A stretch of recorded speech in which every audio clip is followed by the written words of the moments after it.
Bismillahirrahmanirrahim. Tersebut dalam Al-Quran,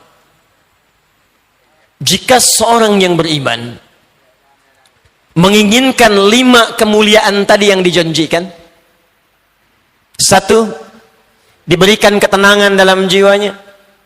Yang kedua, dijamin kebahagiaan dalam hidupnya.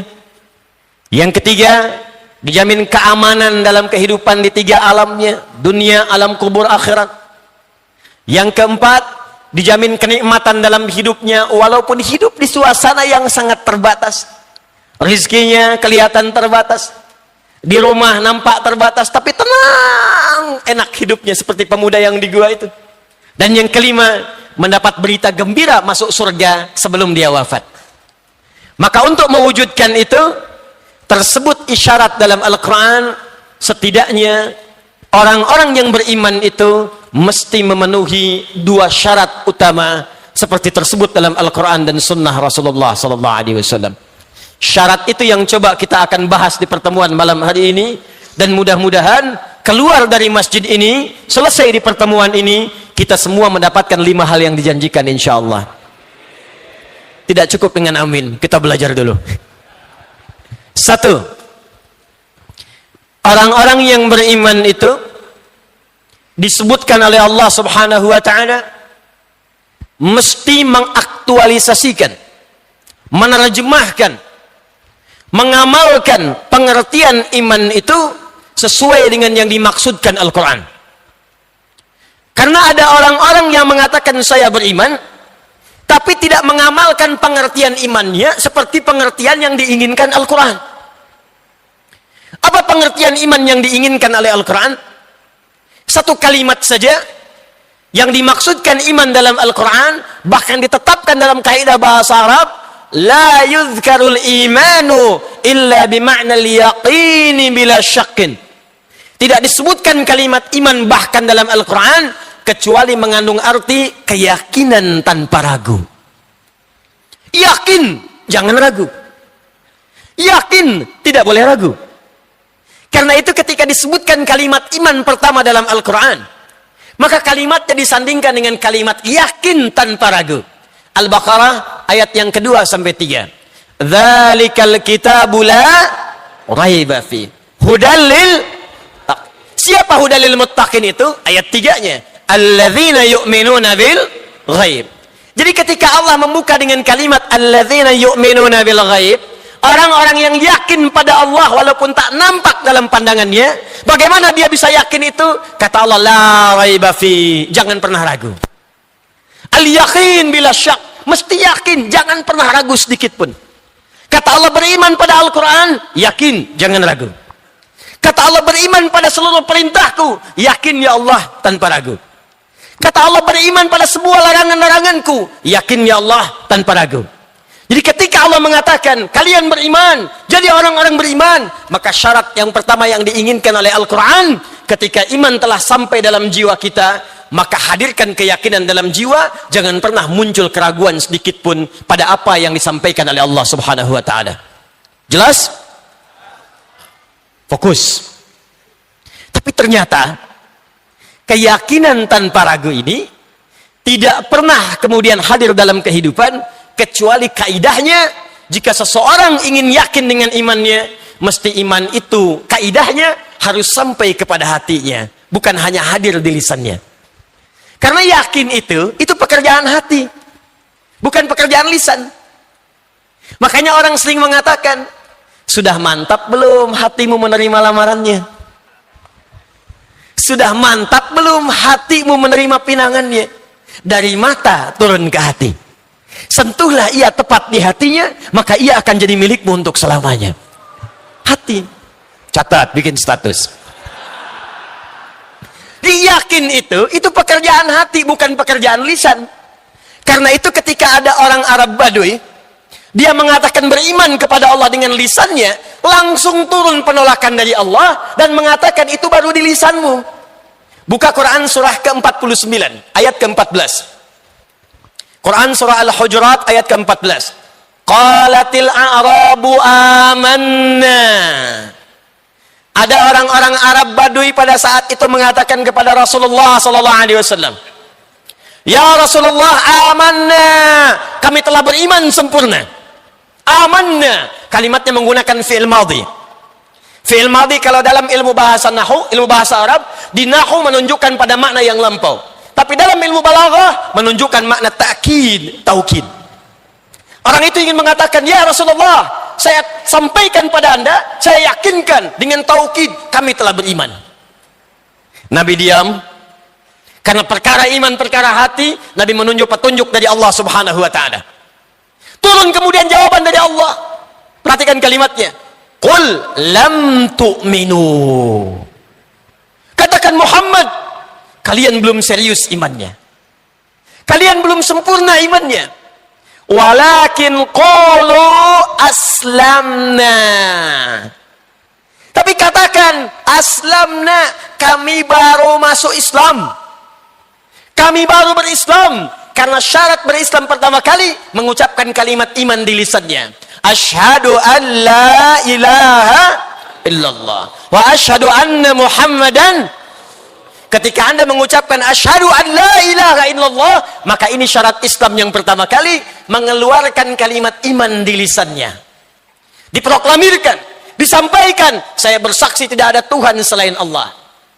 Hanya kata Allah, kalimat itu baru sampai di lisan. Walamma yadkhulul imanu fi qulubikum.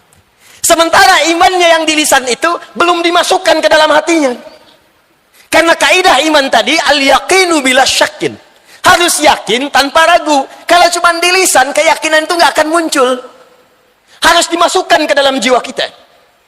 Sampaikan dalam hati kita. Karena itulah kalau imannya sampai ke dalam hati, maka iman ini nantinya akan membimbing semua tubuh kita untuk beramal sesuai dengan petunjuk imannya. Jadi kalau ada iman dalam jiwa kita, di lisan dimasukkan ke dalam hati, nanti iman yang dalam hati ini akan membimbing seluruh tubuh kita. Mata kita akan dibimbing menggunakan iman, telinga kita dibimbing menggunakan iman, lisan kita dibimbing menggunakan iman, tangan kita dibimbing menggunakan iman, sampai ke kaki kita. Karena itu Al-Imam Al-Bukhari, Muhammad bin Ismail bin Ibrahim bin Al-Mughirah bin Al-Bardizbah Al-Ju'fi Al-Bukhari Al-Khurasani Al-Uzbekistani mengarang sebuah kitab yang disebut dengan Al-Jami' As-Sahih Al-Musnad Al-Mukhtasar min umuri Rasulillah sallallahu alaihi wasallam wa sunanihi wa ayyamihi. Coba ulangi. Disingkat dengan Sahih Al-Bukhari. Sahih Al-Bukhari berisi 97 pembahasan. Jadi di Sahih Al-Bukhari itu ada 97 pembahasan, 97 kitab. Bab yang keduanya setelah kitab Badul Wahyi disebut dengan Kitabul Iman. Beliau membuka kalimat Kitabul Iman berisi 57 hadis. Beliau sampaikan di pembukaannya, Al-imanu qawlan wa amalun. Al-imanu qawlan wa amalun. Iman itu pertama diucapkan dengan lisan, tembus ke dalam hati, dari hati ini akan dibimbing menjadi amalan dalam kehidupan. Karena itu ketika Allah menyebutkan fungsi tubuh kita, sebelum disebutkan fungsi tubuhnya, maka disebutkan kalimat imannya. Contoh, Quran surah ke-24 An-Nur, ayat 30 untuk laki-laki, 31 untuk perempuan. Kita punya mata. Apa fungsi mata? Melihat. Bagus. Tapi ternyata kambing pun melihat. Ternyata elang pun melihat. Dan mata elang lebih tajam dibandingkan kita. Elang naik ke atas udara, di atas Surabaya, anak ayam kelihatan. Anda naik pakai Garuda, di atas langit Surabaya, anak sendiri tak nampak. Tapi celakanya mata elang tidak dihisap, mata kita dihisap. Quran surah ke-17 ayat 36. Wala taqfu ma laysa laka bihi ilmun innas sam'a wal basara wal fuada kullu ulaika kana anhu mas'ula. Hei, jangan cepat mengikuti apa yang tidak engkau tahu ilmunya. Sungguh pendengaranmu, pandanganmu, matamu, dan apa yang kau fikirkan satu saat akan dihisab oleh Allah Subhanahu wa taala. Karena mata ini dihisab, maka dibimbing oleh iman kita bagaimana cara mata ini melihat supaya hisabnya ringan di hadapan Allah Subhanahu wa taala. Maka turunlah kalimat imannya sebelum kalimat fungsi matanya. Quran surah 24 ayat 30 untuk laki-laki. Ini yang membedakan mata kita dengan mata kambing. Ini yang membedakan mata kita dengan mata elang. Ini yang membedakan mata kita dengan mata binatang. Wa kullil mu'minina yaghuddu min absarihim. Katakan pada pria-pria yang telah memiliki iman dalam jiwanya, yaghuddu min absarihim, matanya hanya boleh melihat yang baik-baik saja. Kalau yang dilihatnya tak baik menurut imannya, maka palingkan ke arah yang diperkenankan oleh Allah. Ghaddul basar bukan tak boleh lihat. Ghaddul basar itu lihat yang baik menurut imanmu. Kalau tak baik kata imanmu, maka palingkan ke arah yang diridhai oleh Allah Subhanahu wa taala. Perempuan juga begitu, Bu. Wa kullil mu'minati ayat 31 ya. Dan katakan pada perempuan-perempuan yang punya iman dalam jiwanya, yaghdudna min absarihinna, maka imannya akan membimbing matanya untuk melihat yang baik-baik saja. Jikalau mata kita ini benar-benar dibimbing iman, ada iman dalam jiwa kita, maka mustahil mata ini akan dipakai melihat yang tidak baik. Gambar-gambar yang tidak baik lewat. Buka handphone, lihat Facebook, ada aurat terbuka, palingkan. Bahkan kata Al-Quran di Quran surah ketiga ayat 133, paling kanan sebelah atas di mushaf, wari'u ila maghfirah. Ada orang yang bergegas langsung istighfar, mengoreksi dirinya. Ada sara'a, ada sa'a, itu beda. Anda mau Jumatan kalimatnya pakai sa'a.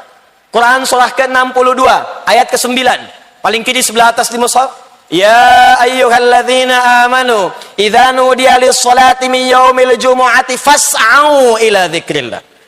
Tapi ketika diminta istighfar pakai sara'a, wasari'u. Tuh. Kalau dilihat mushaf terjemahannya sama. Jika sudah diseru di hari Jumat, segeralah Anda untuk bersiap-siap menunaikan Jumat. Ali Imran 133, bersegeralah untuk istighfar. Kenapa yang satu menggunakan sara'a, yang kedua menggunakan sa'a? Terjemahannya sama. Kalau menggunakan sa'a, fas'au, itu artinya bersegera tapi dengan bersiap-siap sebelumnya. Makanya ketika dipanggil Jumat, adzan Jumat jam 11:30, ayo bergegas, tapi siap-siap dulu. Dari jam 11, siap-siap dulu. Ada yang dari jam 10, mandi dulu, pakai minyak wangi dulu, siap-siap incar saf pertama. Itulah Jumat, fas'au. Tapi kalau Anda berbuat maksiat kemudian istighfar, kata Allah, seketika berbuat maksiat, seketika istighfar. Jangan menyiapkan istighfar di tempat dan waktu berbeda. Siang berbuat maksiat, entarlah nunggu tahajud istighfarnya sambil malam hari khusyuk. Tiba-tiba asar meninggal. Maksiat di malam hari, segera tobat di malam hari, jangan tunggu subuh. Tiba-tiba di waktu fajar sebelum masuk ke subuh, wafat. Karena itu kalimatnya menggunakan wasari'u. Ada orang matanya tak sengaja dia lihat ke dalam handphone, tiba-tiba muncul gambar yang tidak bagus untuk dipandang. Padahal Anda memalingkan saja, imannya sudah bagus, pertanda ada iman dalam jiwanya. Gambar tak bagus, lewat. Iman ada. Tapi ada orang yang imannya begitu kuat, saat dipalingkan, istighfar keluar dari lisannya. Astagfirullahaladzim. Itu mantap. Yang bahaya, memang istighfar, tapi mata tak berpaling. Astagfirullah. Ustaz. Astagfirullah. Salah ini. Salah, tapi tetap dilihat. Ini yang sering terjadi nih. Lewat jalan ada videotron, aurat dibuka, astagfirullah. Istighfar kok enggak noleh. Kesempatan pertama. Mata. Berapa kali mata ini berbuat maksiat? Jadi kita koreksi sampai malam ini, kalau iman kita benar, barangkali itu yang tidak membuat diri kita jauh dari kebahagiaan. Barangkali itu yang membuat diri kita itu jadi jauh dari rahmat Allah. Barangkali itu yang membuat diri kita itu, mohon maaf, belum siap bekal kita untuk ke surga. Allah sudah berikan setengah kunci surga, kenapa tidak gunakan dengan kebaikan? Kenapa kita tidak manfaatkan untuk menggunakan kunci itu, menata hidup kita dengan baik? Siapa yang ingin ke surga boleh angkat tangan. Masya Allah. Boleh turunkan lagi. Yang surganya Firdaus boleh angkat tangan. Masya Allah. Yang ingin dengan Rasulullah SAW di surga boleh angkat tangan. Masya Allah, silakan turunkan. Yang tak punya dosa boleh angkat tangan. Yang dosanya kecil boleh angkat tangan. Yang agak banyak boleh angkat tangan. Saking banyaknya tak bisa angkat tangan. Tapi kan ini aneh teman-teman. Dosa banyak, ingin ke surga, Firdaus lagi. Jadi kita itu memang sadar, ada bekal yang belum kita kumpulkan. Pertanyaannya status iman kita sampai malam ini ada di mana? Itu baru mata. Mata turun ke lisan. Sebelum lisan disebutkan fungsinya, disebutkan dulu kalimat imannya. Quran surah 49 ayat 11. Ya ayyuhalladzina amanu, imannya dulu. La yaskhar qaumin qaum. Ayat 12. Ya ayyuhalladzina amanu, imannya dulu. La yaghtab ba'dukum ba'da. Sebelum disebutkan fungsi lisannya untuk berbicara, maka turun kalimat imannya dulu. Kata Allah, hei orang-orang yang telah beriman, kalau imannya sudah masuk ke dalam jiwamu, sudah tertanam dalam kalbumu, maka iman itu akan membimbing lisanmu untuk menjauhi perbuatan-perbuatan yang tercela dalam lisan. Jangan saling mencela. Hai kipi, beda kunut saling mencela. Satu kunut, yang satu nggak kunut, sibuk saling mencela. Akhirnya mesinnya kosong. Yang salah itu kan yang nggak sholat subuh. Beda bismillah, satu jahar, satu sir. Yang satu kencang, yang satu silent. Ribut, ada yang saling mencela. Yang sepakat itu kan yang kalau nggak sholat itu yang salah. 70 hadis tentang bismillah, 4 cara bacanya. Bisa disirkan, bisa dijaharkan, bisa tidak dibaca sama sekali, bisa rakaat pertama dibaca jahar, selanjutnya tidak. Ada 70 hadis, Nabi mencontohkan. Kenapa kemudian kita sibuk saling mencela satu dengan yang lainnya? Saya pernah tugas di Saudi, ditugaskan pemerintah kita jadi pemandu haji, petugas. Tahun 2010. Tiba-tiba masuk Isya, imamnya saya masih ingat Syekh Syudes waktu itu. Begitu kemudian beliau mengatakan istau, siap semua. Mulai takbir Allahu Akbar, nggak ada masalah. Begitu mulai Al-Fatihah, bismillah. Alhamdulillahi Rabbil Alamin. Samping saya langsung komentarnya, iki imamnya Muhammadiyah ya. Masya Allah. Muhammadiyah cabang Masjidil Haram. Pimpinannya Syekh Sudes. Anda bayangkan. Jadi kalau iman melekat pada jiwa kita, bertanya bagus, belajar istimewa, tapi mencela tidak. Makanya saya sering katakan kalau ada orang belajar Al-Quran, belajar sunnah, pulang dari pengajian rajin mencela, patut ditanya Al-Quran mana yang Anda pelajari, sunnah mana yang Anda pelajari. Karena mustahil kalau iman sudah sampai ke jiwa kita, maka iman akan membimbing ilmu dengan adab dan kemuliaan. La yaghtab ba'dukum ba'da. Sebelum kalimat ini muncul, ya ayyuhalladzina amanu, hei orang-orang yang punya iman, imanmu tidak akan dipakai untuk menggosipkan orang lain, menggibahkan orang lain. Ini kan aneh. Katanya beriman, katanya mukmin, katanya mukminah, bukan hanya mendengarkan gosip, tapi membuat acara tentang gosip dan dinikmati. Saya tidak, Ustadz. Bagus. Tidak seperti akhi itu tuh. Kalau tiap hari gosipnya luar biasa. Itu namanya ghibah. Ustadz itu kan di Al-Quran. Bagaimana dengan Nabi? Kencang, ketat. Iman disebutkan pertama kali. Qala sallallahu alaihi wasallam, man kana yu'minu billahi wal yaumil akhir falyakul khairan aw liyasmut. Kata Nabi, siapa yang merasa beriman pada Allah dan merasa akan dihisab di hari kiamat, maka lisannya hanya akan digunakan berkata yang baik-baik saja. Kalau ia tak mampu, diam. Jadi kalau iman ini hadir dalam jiwa kita, begitu akan berkata kalimat baik yang dicari. Mustahil akan menemukan kalimat yang kotor karena iman hadir dalam jiwanya. Dan iman itu mustahil akan mengarahkan pada keburukan, mustahil. Pasti baik. Antum kenal Al-Hasan cucunya Nabi? Kenal, bagus. Cuman di Surabaya ada yang kenal dengan Al-Hasan cucu Nabi di Al-Irsyad. Tapi masih agak lumayan. Saya tadi pagi di Bandung, di Sabuga, dari jam 10:30 sampai jam 11:30, hampir jam 12. Ada yang kenal Fir'aun. Ibu-ibu, ibu kenal Fir'aun? Kenal, katanya. Di sini Al-Hasan. Taib. Al-Hasan itu diantara yang akhlaknya mulia. Banyak menyebutkan mirip-mirip dengan Rasulullah sallallahu alaihi wasallam. Akhlaknya, kecintaannya pada Al-Quran, bahkan di wajahnya. Allahumma salli wa sallim wa barik ala Rasulillah sallallahu alaihi wasallam. Punya anak diberi nama dengan nama datuknya Muhammad. Napaktilah sepeninggal Nabi dalam masa fitnah kubra. Beliau berjalan dengan putranya dicaci maki di perjalanan. Kamu begini, dicaci maki habis.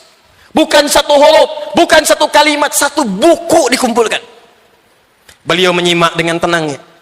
Fantalaqa, maka orang itu pergi. Faqala ibnuhu, maka anaknya Muhammad berkata pada bapaknya, ya abati lima lam tarud. Ada abi, ada buya, ada abati, beda. Abi panggilan hormat. Hormat kita kepada orang tua. Buya panggilan sayang.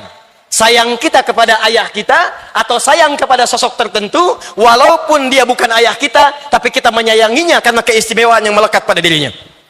Bisa ilmu, bisa akhlak. Buya hamka, bukan ayah kita, tapi keilmuan dan akhlaknya kita menyayanginya. Kalau anda gabungkan buya dengan abi, maka kalimatnya berubah menjadi abati.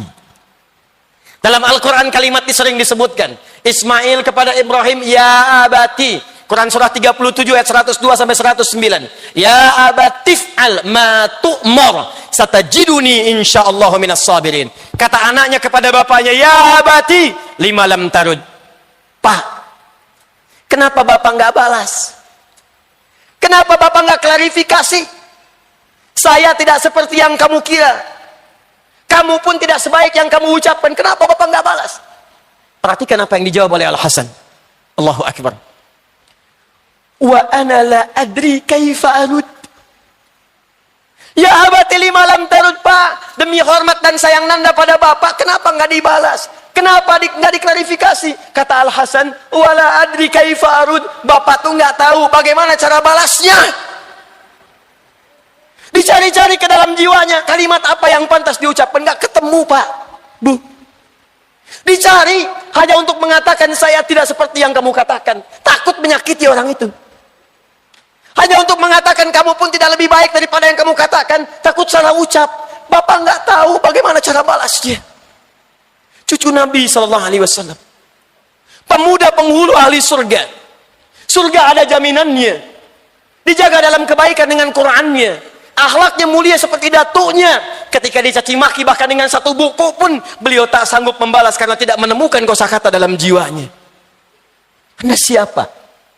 Cucu Nabi bukan. Sahabat Nabi bukan. Tetangga Nabi bukan. Surga belum ada jaminan. Orang baru sekedar menyampaikan pendapatnya pada kita. Dengan satu huruf pun Anda lantas membalasnya dengan satu buku kepadanya. Dan Anda mengharapkan surga Firdaus. Iman yang sampai ke dalam lisan. Man kana yu'minu billahi wal yaumil akhir falyakul khairan aw liyasmut. Cuma dua pilihannya, berkata yang baik atau diam. Iman yang sampai ke tangan, iman yang sampai ke kaki, ketika dipakai beraktivitas, maka dia akan terjauh dari pekerjaan yang haram. Jadi saya ingin katakan pada kita bagian pertama, kenapa kebanyakan orang-orang saat ini yang mengaku beriman dirinya, di KTP-nya tertulis Muslim, dia seorang Muslim, ditanya dia beriman, dia mengatakan beriman, tapi juga dalam imannya itu belum mampu membimbing dia untuk berbuat amal soleh. Ini artinya ada yang tidak sampai di kalimat lisan pada imannya kepada jiwanya. Belum sampai iman ke hatinya. Karena itu syarat yang kedua, kita agak cepat. Syarat yang kedua, timbul pertanyaan, ya Ustaz, bagaimana caranya memasukkan iman itu ke dalam hati? Supaya saat iman itu tertanam di dalam jiwa kita, maka ia akan membimbing kita untuk mengerjakan kebaikan dari ujung kepala sampai ujung kaki. Maka ini bagian yang kedua yang Allah langsung jawab dalam Al-Quran. Bagian pertama, harus beriman yakin tanpa ragu. Yang kedua, kalau sudah yakin tertanam dalam jiwa, maka kerjakan syarat yang kedua ini. Syarat kedua inilah yang menjadikan iman kita sampai ke dalam jiwa, sampai kita merasa yakin tanpa ragu. Yuk kita mulai. Dua, jika ada yang menginginkan imannya sampai ke dalam jiwanya, sehingga dia punya keyakinan tanpa ragu. Kalau sudah yakin tanpa ragu, maka semua perintah Allah hanya diucapkan dengan lisannya dengan kalimat yang pendek. Sami'na wa ata'na. Sami'na wa ata'na. Kami dengar ya Allah, siap taat. Laksanakan ya Allah. Laksanakan ya Allah. Siap ya Allah. Puasa, siap ya Allah. Salat, siap ya Allah. Tahajud, siap ya Allah. Sami'na wa ata'na. Kenapa? Karena dia yakin tanpa ragu dalam setiap apa yang Allah perintahkan pasti ada kemuliaan untuk kehidupannya. Cara yang kedua, jika Anda ingin cepat menanamkan iman dalam jiwa dan punya keyakinan tanpa ragu, maka rumusnya dalam Al-Quran selalu berlatih untuk meningkatkan takwa kepada Allah Subhanahu wa Ta'ala. Karena itu setiap disebutkan kalimat iman, seringkali disandingkan dengan kalimat takwa. Kita ambil satu ayat puasa, Al-Baqarah 183. Ya ayyuhalladzina amanu kutiba alaikumus siyam kama kutiba alal ladzina min qablikum la'allakum tattaqun. Takwa. Kalimat iman pertama Al-Baqarah ayat 3 dibuka dengan kalimat takwa yang ayat 2-nya.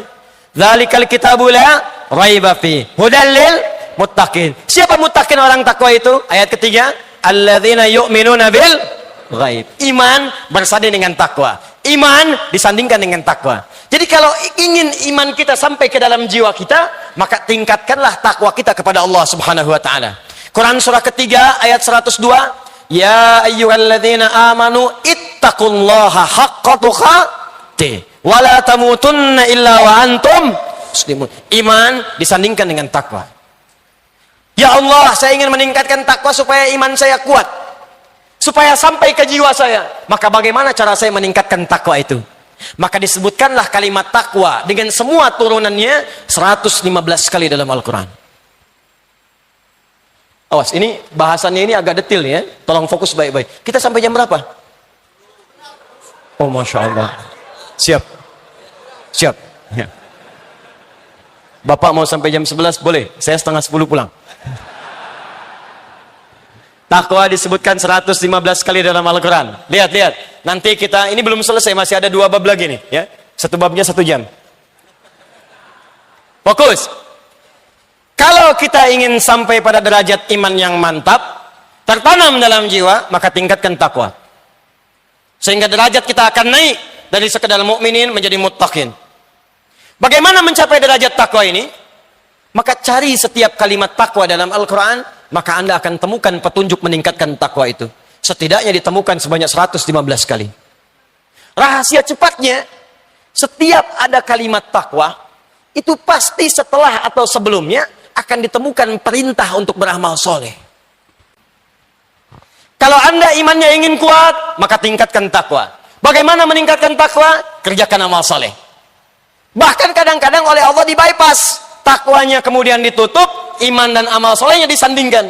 Begitu menyebutkan kalimat iman, amal solehnya muncul. Buka Quran surah 103. Walas innal insana lafi illal ladzina amanu iman wa amilus salihat. Takwanya ditutup. Buka Quran surah kedua ayat 25. Wabasyiril ladzina amanu wa amilus salihat. Iman, amal soleh, takwanya ditutup. Seakan-akan Allah ingin menyampaikan, hei, kalau imanmu ingin mantap, perbanyak amal soleh. Ketika engkau perbanyak amal soleh, maka statusmu akan naik, bukan sekadar mukmin yang beriman, tapi muttaqin. Hamba-hamba Allah yang banyak mengoleksi amal soleh dalam hidupnya.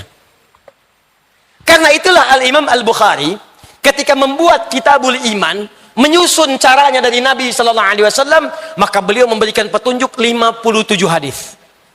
Dikumpulkan oleh Al-Imam Al-Bukhari. Saya sarankan begini nih kepada jamaah. Kalau kita ingin belajar petunjuk sunnah Nabi, paling gampang cari kitab hadis. Dibagi 4.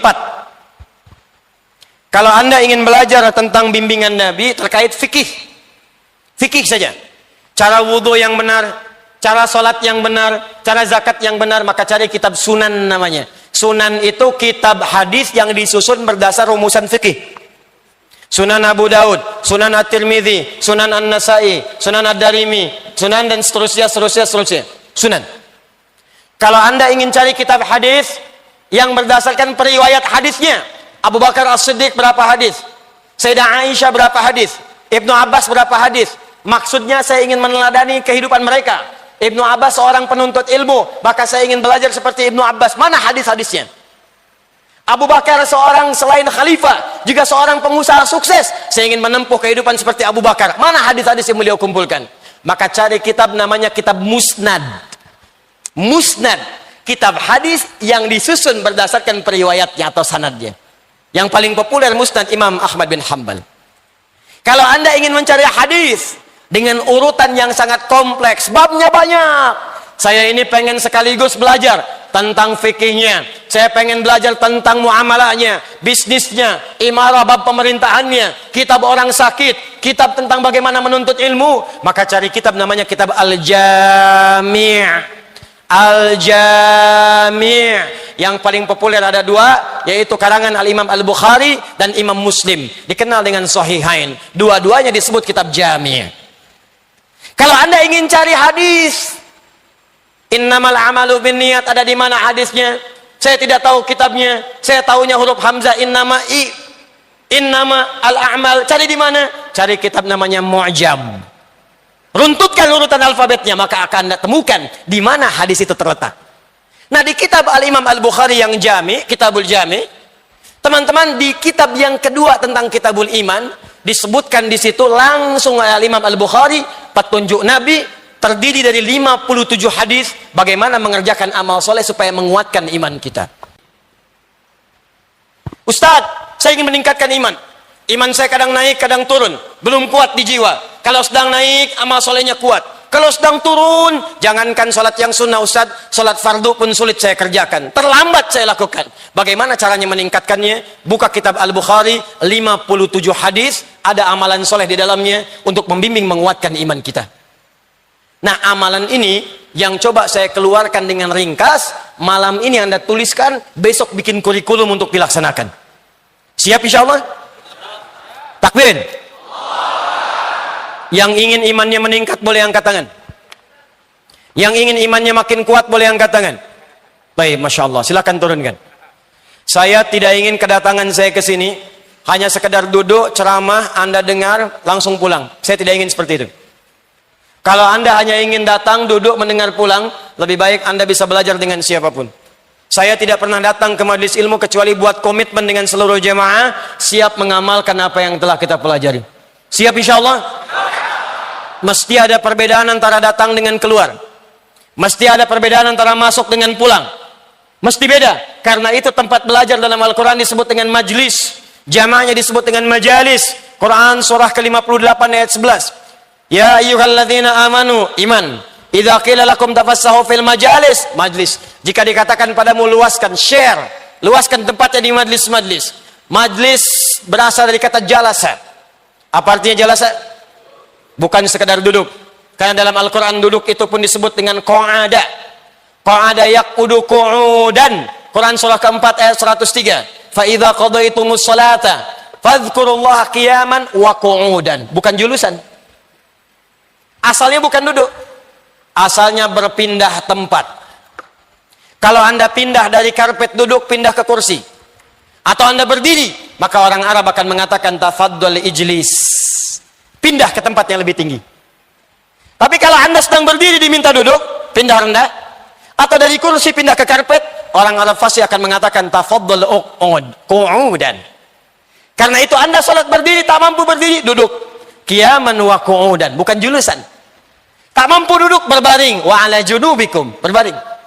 Berbaring sulit, bergerak. Bergerak sulit dengan isyarat mata. Berkedip. Berkedip sulit, jadi sholatkan. Karena tiba pada puncaknya. Tempat orang duduk, saat berdiri kemudian duduk, disebut maq'ad. Maq'adun jamaknya maq'id. Karena itu ketika dia beraktivitas, pengen duduk, santai, disebut maq'ad. Orang pensiun disebut dengan taqa'ud. Karena aktivitasnya selesai. Tapi kalau duduk dia, menempatkan dia, mengangkat lebih tinggi dari sebelumnya.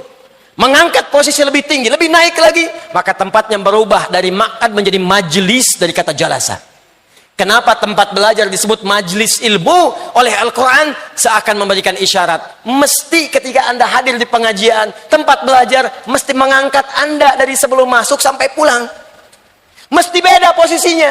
Mesti terangkat. Apa yang pertama diangkat? Satu, iman. Yarfa'illahu alladhina amanu minkum. Kedua, ilmu. Walladzina utul ilma darajat. Karena itu ketika Anda masuk ke sini, belajar di majelis ilmu, ketika pulang iman kita mesti beda antara masuk dengan keluar.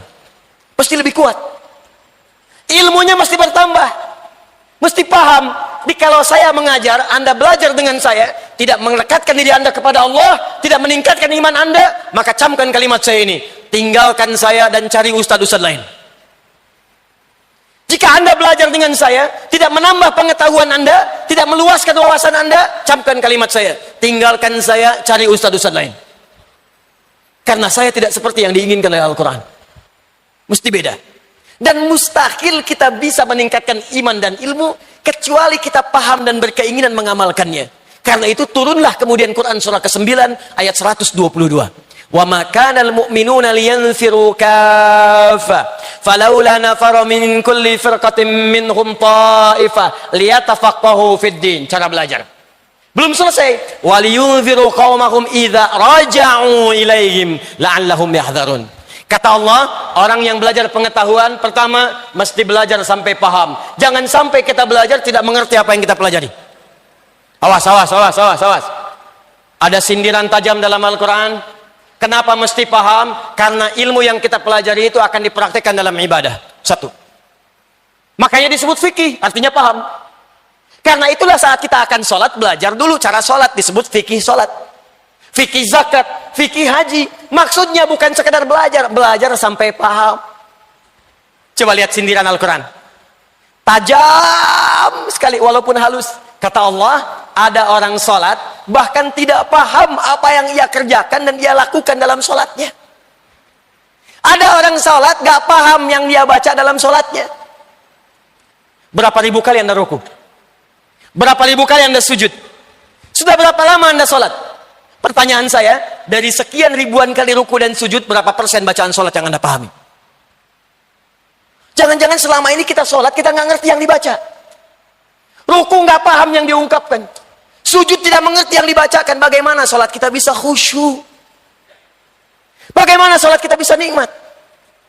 Yang kedua kata Quran, setelah kalian mengerjakan pengetahuan itu, maka pulanglah, amalkan ilmu kalian, sampaikan pada orang yang tidak belajar di kampung-kampung kita itu. Maka jika ada orang yang belajar seperti ini, paham, komitmen mengamalkan, maka status belajarnya sama dengan mujahid fi sabilillah.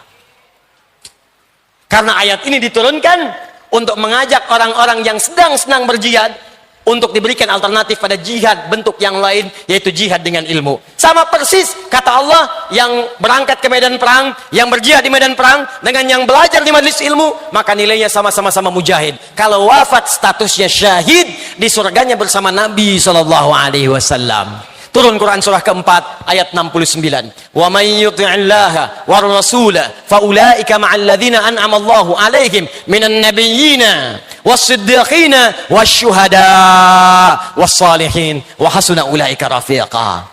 Saya ingin komitmen dulu. Siap insyaallah kita memahami? Siap mengamalkan? Ketika Anda mengatakan siap dengan keikhlasan hati kita, maka saat itulah status kita saat ini berubah menjadi mujahid fi sabilillah. Kalau wafat keluar majlis ini, seketika statusnya syahid syuhada. Masya Allah. Mau seperti itu? Jangan dulu, kita belum selesai taklimnya. Tapi kita tidak bisa memilih. Ya. Awas, sebelum saya lanjutkan, tapi saya ingatkan. Jihad pun di medan perang, bukan asal-asalan kemudian mengangkat senjata dan melukai orang. Karena jihad asalnya bukan menyerang. Tapi lebih kepada membela diri dalam kebenaran dan kebaikan yang dibenarkan oleh agama. Diingat, kalau ada yang ngajak-ngajak, ayo bom orang, tembak orang, tusuk orang dalam suasana yang tidak dibenarkan, maka jangan ikuti. Karena resikonya itu sama dengan pesan kapling di neraka jahanam.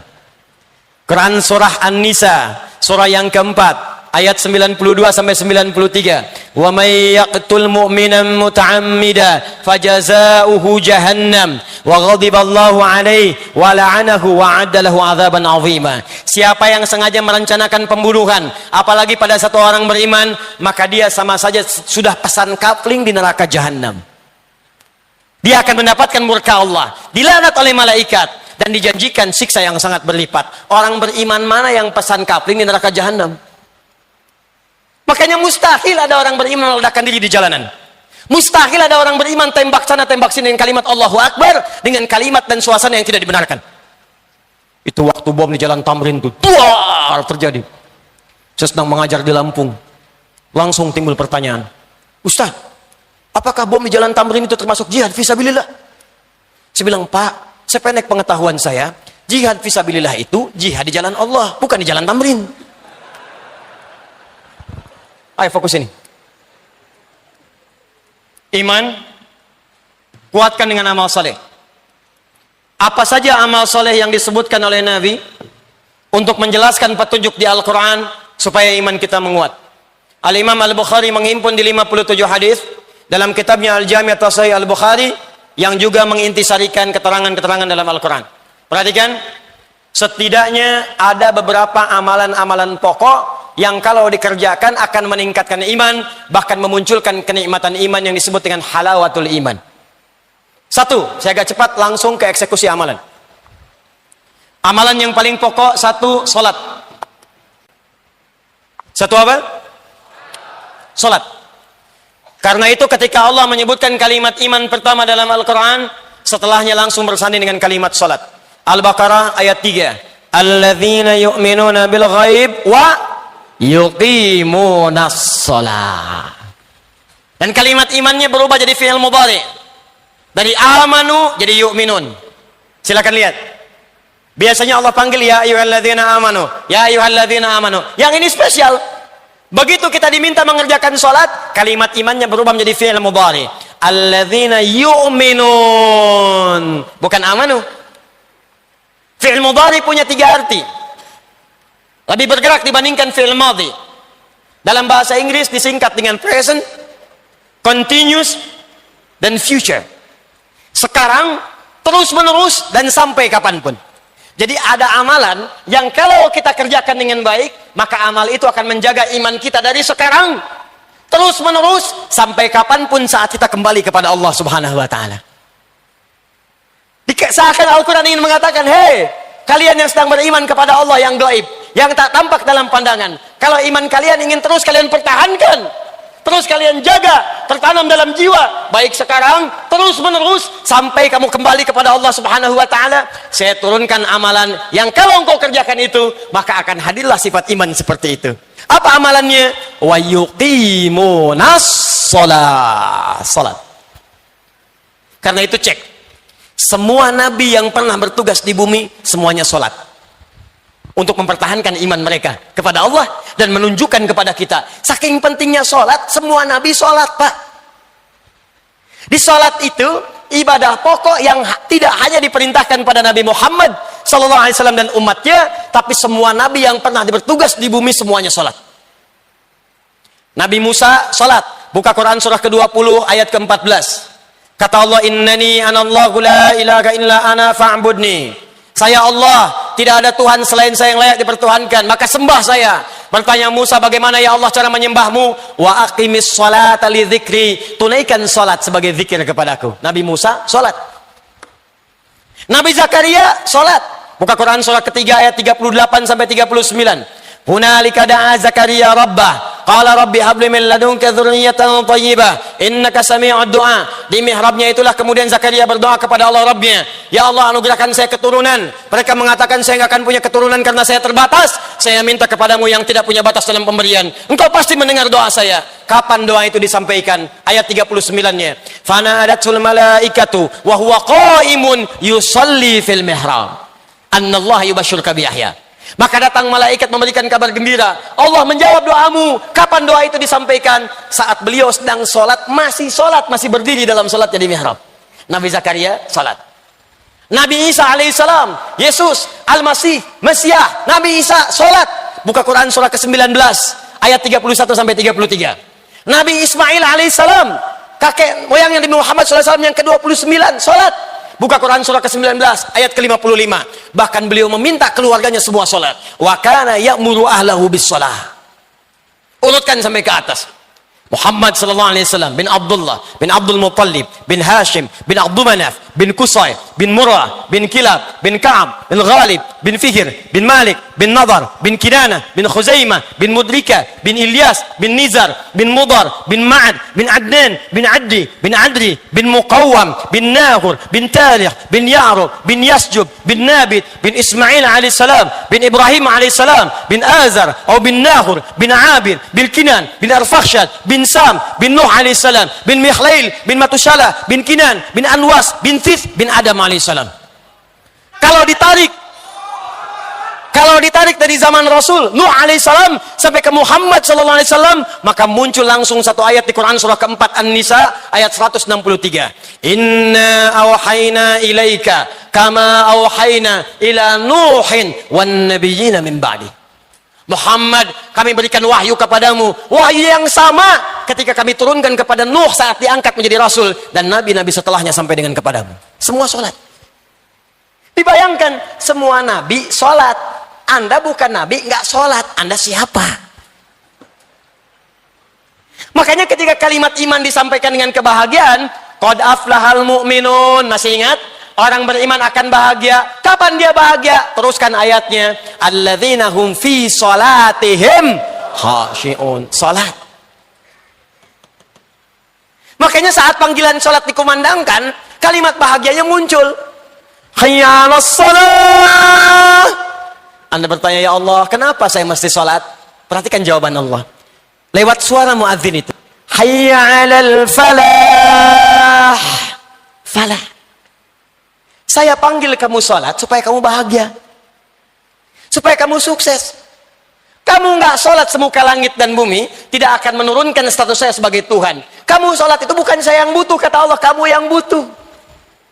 Makanya ketika Anda diminta sholat, kalimatnya oleh Allah dibuka dengan kalimat minta. Punya masalah apa? Minta sini, minta. Dan kalimat imannya disebutkan. Quran surah kedua ayat 153. Paling kanan sebelah bawah di mushaf. Al-Baqarah ayat 153. Ya ayyuhalladzina amanu. Imannya dulu. Ista'inu bis-sabri was-shalah. Kalau punya masalah, sabar terima. Lalu datang kepadaku lewat sholat. Minta dalam sholat, aku kabulkan. Makanya setiap bacaan dalam sholat isinya doa. Dalam kitab fikih disebut as-sholatu hiya doa. Sholat itu adalah doa. Jadi kalau kita sering sholat dengan baik, imannya terangkat, doanya dijawab, hidupnya nikmat sholat. Bagaimana cara sholat yang benar yang bisa menguatkan iman? Maka keluarkanlah semua jenis sholat yang disebutkan dalam Al-Quran dan hadis Nabi SAW. Ini kurikulum yang mau saya ajarkan. Yuk keluarkan semuanya. Kalau yang fardu nggak usah dicatat, yang fardu itu sudah otomatis.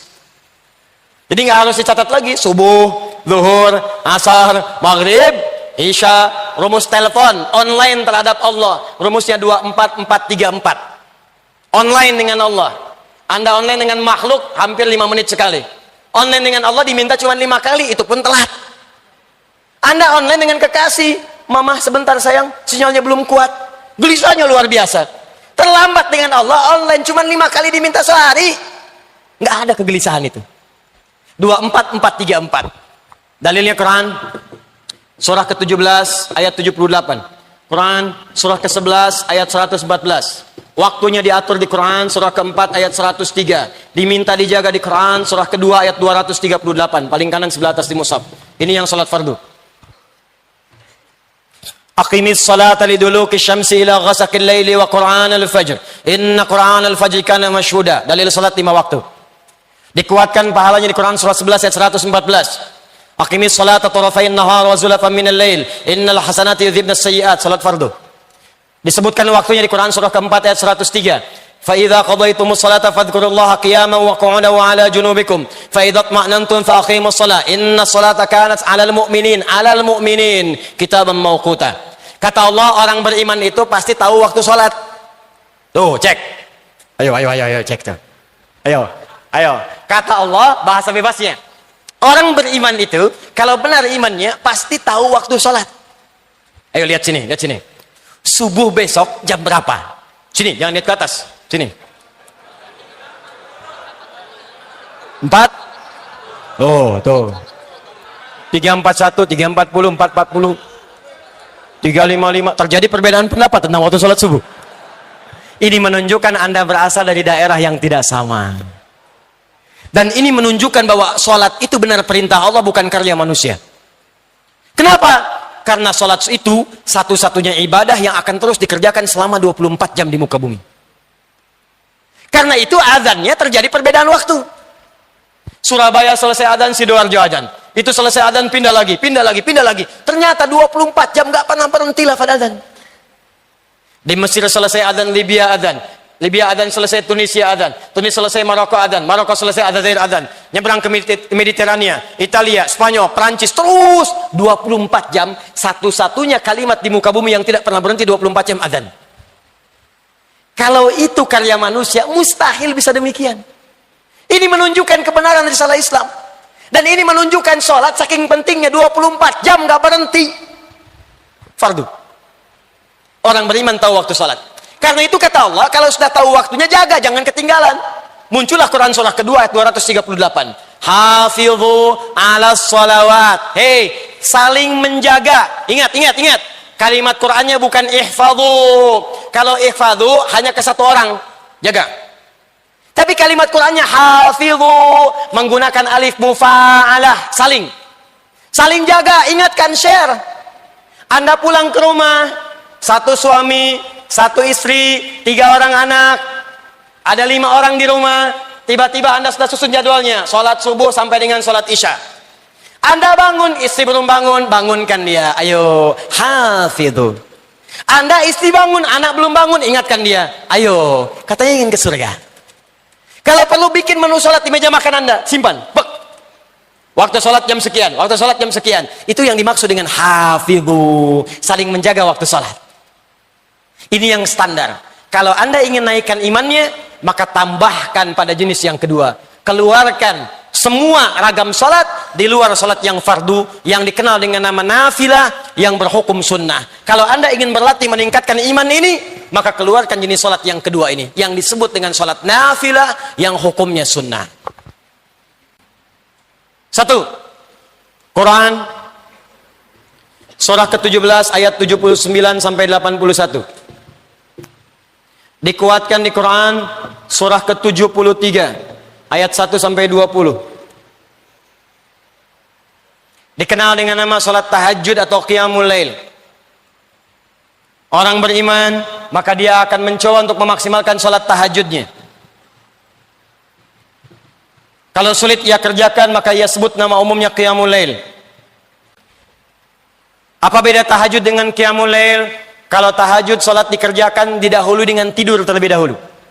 Dari kata hajada, aktivitas yang dikerjakan setelah tidur terlebih dahulu. Kalau ditambah tak dalam ilmu sharaf, itu menunjukkan kesungguhan, usaha yang serius. Kalau ada tak dalam sebuah kalimat, ini menunjukkan amalannya tidak mudah dilakukan. Kalau ditambah tasydid sebelum huruf terakhir, dari kata syiddah, sesuatu yang tidak mudah, butuh motivasi 2 kali lipat. Karena itu ketika sholat disebut dengan tahajud, Allah ingin menggambarkan tidak mudah menunaikan sholat ini. Mesti butuh motivasi 2 kali lipat. Wa minal laili fatahajjad bi. Hei, dari sementara malam setelah kamu tertidur, siap rencanakan bangun malam. Itu nggak mudah, karena itu usahakan dengan sungguh-sungguh. Mau jam berapa Anda sholatnya? Tadi subuhnya jam 3.40 misal, maka Anda ingin tahajud jam setengah 3, jam 2.30. Siapkan, siap-siap, pasang alarm dari setengah 2. Kalau perlu alarmnya 3 kali. Jam setengah 2, jam 2 kurang seperempat, jam 2 lewat seperempat. Alarm pertama mematikan alarm kedua. Alarm kedua matikan alarm ketiga. Alarm ketiga siap-siap menghilangkan kantuk dulu. Tahajud. Kalau Anda bekerja lelah, sulit bangun malam, maka kerjakan pilih yang kedua, qiyamul lail, nama umum. Nama umumnya. Qiyamul lail bisa dikerjakan sebelum kita tidur. Kerjakan 2 rakaat, kerjakan 4 rakaat, demikian seterusnya. Tahajud. Saya tidak bicara teknis dulu, saya bicara amalannya dulu. Yang kedua, keluarkan semua jenis sholat sunnah di siang harinya. Sebelum subuh ada 2 rakaat, rawatib keluarkan. Sebelum zuhur 4 rakaat. Setelah zuhur 2 rakaat. Sebelum maghrib, setelah maghrib 2 rakaat. Setelah isya 2 rakaat. Keluarkan sholat mutlaknya. Ada yang dekat dengan sholat fardu, ada yang jauh dengan sholat fardu. Syuruk, awal duha, pertengahan duha, akhir duha. Sebelum asar 4 rakaat dari Ibnu Umar radhiyallahu taala anhuma. Sebelum maghrib kalau memungkinkan 2 rakaat. Sebelum isya 2 rakaat. Keluarkan semua jenis salat yang bisa kita kerjakan. Kalau mampu Anda lakukan ini, maka demi Allah saya katakan, saya tutup untuk bagian yang pertama ini, saya tutup. Jika mampu Anda istiqomah mengerjakan salat ini saja. Saya belum bicara puasa, belum bicara zakat, belum bicara infak, baru salat saja. Kalau benar Anda kerjakan ini dengan baik, maka akan terjadi perubahan dalam hidup Anda, maka muncullah kenikmatan iman yang pertama. Kalau di awal-awal Anda terlambat sholat fardu perasaan biasa-biasa, maka setelah membiasakan yang ini, tertinggal sholat sunnah pun hati Anda akan gelisah. Subuh jam 3:40, Anda bangun jam 3:35, 5 menit sebelum subuh, begitu Anda bangun, ya Allah saya terlambat, padahal subuh aja belum, karena Anda terbiasa menunaikan sholat sunnah. Terjadi perubahan. Dan yang paling hebat, ketika imannya mulai meningkat, ketika kemudian ibadahnya mulai meningkat, maka amal solehnya pun akan mulai muncul dalam hidupnya. Akan terjadi perubahan dalam hidup Anda. Maaf, pada pandangan yang tidak bagus sudah nggak senang lagi. Pada harta yang haram sudah nggak senang lagi. Riba sudah nggak senang lagi. Sogok menyogok sudah nggak senang lagi. Sekarang yang senang semua yang halal-halal. Salat. Salat. Salat.